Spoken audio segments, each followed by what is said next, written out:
ഇന്നത്തെ നമ്മുടെ റെസിപ്പി എന്ന് പറയുന്നത് പരിപ്പ് കുത്തി കാച്ചിയതാണ്. ചോറിനൊപ്പം കഴിക്കാൻ പറ്റിയ നല്ലൊരു ഒഴിച്ചുകറിയാണ്. ഒരു പപ്പടവും കൂടെ ഉണ്ടെങ്കിൽ നമുക്കിത് ചോറ് നല്ല അടിപൊളിയായിട്ട് കഴിക്കാം. ഇനി ബാക്കി വന്നാൽ നമുക്ക് ചപ്പാത്തിയുടെ കൂടെ കഴിക്കാം. പുതിയൊരു വീഡിയോയിലേക്ക് എല്ലാ കൂട്ടുകാർക്കും സ്വാഗതം. ഞാനപ്പോൾ ഇവിടെ പരിപ്പ് വേവിക്കാനായിട്ട് വെച്ചേക്കുവാണ്. ഒരു 3-4 പ്രാവശ്യം കഴുകിയതിന് ശേഷം കുക്കറിനകത്ത് കുറച്ച് വെള്ളം ഒഴിച്ചിട്ട് അതിലേക്കാണ് ഇതേപോലെ പരിപ്പ് ഇറക്കി വെച്ച് വേവിക്കുന്നത്. അപ്പോൾ നമുക്ക് കുക്കർ ചീത്തയാവത്തില്ല. അതിലേക്ക് നമുക്ക് ആവശ്യത്തിനുള്ള മഞ്ഞൾപ്പൊടി ചേർത്ത് കൊടുക്കാം. ഒന്ന് ചെറുതായിട്ടൊന്ന് മിക്സ് ചെയ്ത് യോജിപ്പിച്ചെടുക്കണം. നമുക്കിപ്പോൾ ഇവിടെ എന്ന് പറഞ്ഞാൽ ഒരു പരന്ന പരിപ്പുണ്ടല്ലോ, അതാണ് കിട്ടുന്നത്. ആവശ്യത്തിനുള്ള ഉപ്പും കൂടി ചേർത്ത് കൊടുക്കാം.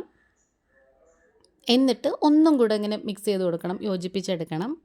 ഇനി നമുക്ക് കുക്കർ അടച്ച് വെച്ചിട്ട് ഒരു 4 വിസിൽ അടുപ്പിച്ചെടുക്കാം. അപ്പോൾ ഓരോരുത്തരുടെ കയ്യിലിരിക്കുന്ന കുക്കറിൻ്റെയും ഗ്യാസിൻ്റെയൊക്കെ ചൂടും കുക്കർ പെട്ടെന്ന് വേകുന്നതൊക്കെ വ്യത്യാസം കാണും. അപ്പോൾ അത് നിങ്ങൾ നോക്കിയിട്ട് ചെയ്താൽ മതി.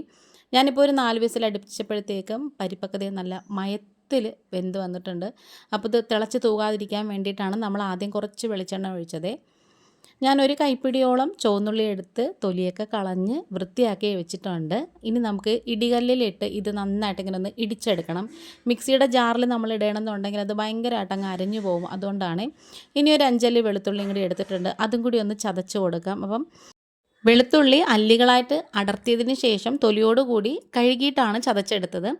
ഇനി നമുക്കിത് എങ്ങനെയാണ് ചെയ്യുന്നതെന്ന് തുടങ്ങാം. ചീനിച്ചട്ടി വെച്ചു എടുത്തിട്ട് അതിലേക്ക് വെളിച്ചെണ്ണ ഒഴിച്ചു കൊടുക്കാം.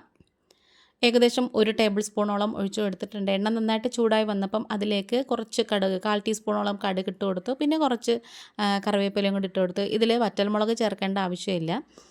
എന്നിട്ട് നമ്മൾ ചതച്ച് വെച്ച ആ ഒരു കൂട്ടൊക്കെ ഉണ്ടല്ലോ, ഇതിലേക്ക് അങ്ങ് ചേർത്ത് കൊടുത്തിട്ട് കരിഞ്ഞു പോകാതെ ചെറിയ തീയിലിട്ട് നന്നായിട്ടൊന്ന് വഴറ്റിയെടുക്കണം. അപ്പോൾ ഈ ഒരു പരുവാവണം. നല്ലൊരു ഗോൾഡൻ ബ്രൗൺ നിറമായിട്ടുണ്ട്. ഇത് അടിക്കൊന്നും പിടിച്ചിട്ടില്ല. അതുപോലെ തന്നെ നന്നായിട്ട് വെന്തിട്ടുണ്ട്. ചുവന്നുള്ളിയും അതുപോലെ തന്നെ വെളുത്തുള്ളിയൊക്കെ നന്നായിട്ട് വെന്ത് വന്നിട്ടുണ്ട്. പെട്ടെന്ന് തയ്യാറാക്കാൻ പറ്റിയൊരു അടിപൊളി കറിയാണ് കേട്ടോ ഇത്. ശരിക്കും പറഞ്ഞാൽ ഇതിൻ്റെ കൂടെ ഒരു പപ്പടവും പിന്നെ ഒരു ഉണക്ക മീനും വറുത്തതൊക്കെ ഉണ്ടെങ്കിൽ കഴിക്കാൻ നല്ലൊരു ബെസ്റ്റ് കോംബോ ആണ്. ഞാനിവിടെ ഏകദേശം 1.5 ടേബിൾ സ്പൂണോളം കൊത്തുമുളകുണ്ടല്ലോ, ചതച്ച മുളക്, ഇത് നമ്മൾ കടയിൽ നിന്ന് വാങ്ങിയതാണ്.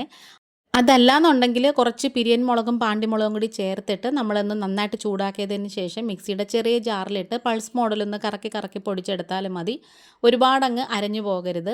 ഇതിങ്ങനെ പൊടിച്ചു വെച്ചാൽ നമുക്ക് മെഴുക്കുവരട്ടി ഉണ്ടാക്കാനും നല്ലത്. ഈ ഒരു വീഡിയോ കണ്ടുകൊണ്ടിരിക്കുന്ന സമയത്ത് ചാനൽ ഇഷ്ടപ്പെടുകയാണെന്നുണ്ടെങ്കിൽ പ്ലീസ് ഒന്ന് ലൈക്ക് ചെയ്യും, ഷെയർ ചെയ്യും, കമൻറ്റ് ചെയ്യും, സബ്സ്ക്രൈബ് ചെയ്ത് സപ്പോർട്ട് കൂടെ ചെയ്യണേ. ഇത് ഇത്രയും ഒരു പരുവം ആയി കഴിഞ്ഞതിന് ശേഷം നമ്മൾ നന്നായിട്ട് വേവിച്ച് വെച്ചിട്ടുണ്ടായിരുന്ന ആ ഒരു പരിപ്പ് ഇതിലേക്ക് അങ്ങ് ചേർത്ത് കൊടുക്കാം. അത് പെട്ടെന്ന് കുറുകിപ്പോവും തണുത്ത് കഴിയുമ്പം. അതുകൊണ്ട് തന്നെ നമുക്ക് ആവശ്യത്തിന് വെള്ളം ഒഴിച്ച് ഒന്ന് നീട്ടിയെടുക്കണം. ആദ്യമായിട്ട് കാണുന്ന കൂട്ടുകാരാരെങ്കിലും ഉണ്ടെങ്കിലും ഇതുവരെയും സബ്സ്ക്രൈബ് ചെയ്യാതെ കാണുന്ന കൂട്ടുകാരാരെങ്കിലും ഉണ്ടെങ്കിലും ആ ഒരു ബെല്ലൈക്കൺ സബ്സ്ക്രൈബ് ബട്ടണൊക്കെ പ്രസ് ചെയ്തിട്ട് അതിൽ ഓൾ എന്ന ഓപ്ഷനും കൂടി കൊടുക്കണേ. എങ്കിൽ മാത്രമേ ഞാനിടുന്ന നെക്സ്റ്റ് വീഡിയോസൊക്കെ നോട്ടിഫിക്കേഷനായിട്ട് നിങ്ങൾക്ക് കിട്ടത്തുള്ളേ.